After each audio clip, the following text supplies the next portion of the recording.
Thanks for watching. I'm Margot Kinberg, and this is In the Spotlight, a closer look at a crime novel.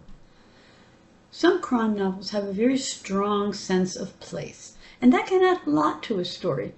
And particularly if you're familiar with a place, it can be a walk down memory lane or just thinking of a favorite place. Let's take a look at a novel like that today and turn the spotlight on Melissa Nordhoff's Last Will in Puzzlement. 86-year-old Evie Collier has recently died of natural causes. She will be especially missed by her twin grandchildren, Ruby and Roddy Finch. They had a strong bond, and that's a big part of the reason for which she has entrusted to them both her ashes and some final instructions.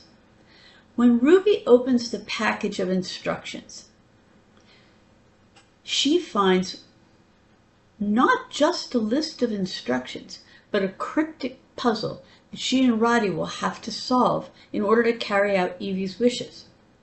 That doesn't surprise the twins at all, since their grandmother loved puzzles and enjoyed having her grandchildren stretch their minds and use their intelligence.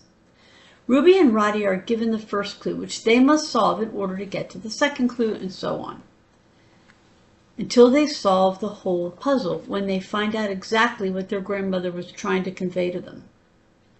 And it turns out that this puzzle is more than just an intellectual exercise.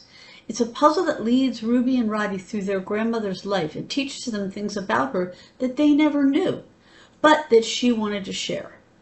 As they go through the puzzle, the twins find that their grandmother had secrets, and she wasn't the only one in the family. And some of those secrets are dark and lead to dangerous places. So what are the elements in this novel? What holds it together and keeps it going? Well, as I said, this novel has a very strong sense of setting.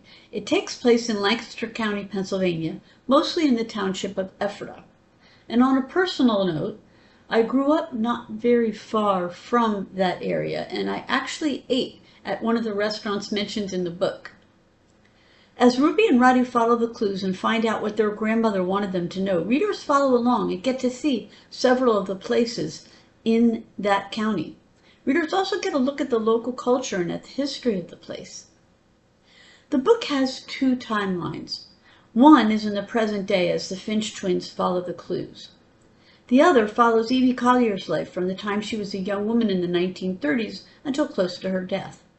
The second timeline isn't chronological, but each chapter in that timeline gives the year, so readers can orient themselves.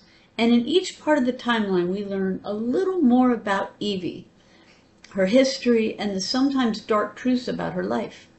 Evie's strong, almost fearless, nonconformist personality comes through too. The story is told from 2 points of view. One is Ruby's, first person, present tense. The other is Evie's, third person, past tense. Readers who prefer only one point of view in one tense will notice this. This isn't a gritty noir story, and yet it's not exactly a cozy mystery either. It's a different sort of take on the puzzle mystery that was especially popular during the Golden Age. There's not a lot of violence, although it's implied, and there's very little explicitness. Readers who prefer their crime fiction to be low on explicitness will appreciate this.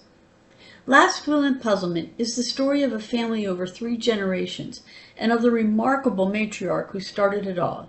It has a strong central Pennsylvania setting, an intellectual puzzle, and 2 protagonists who want very much to fulfill their grandmother's last wishes.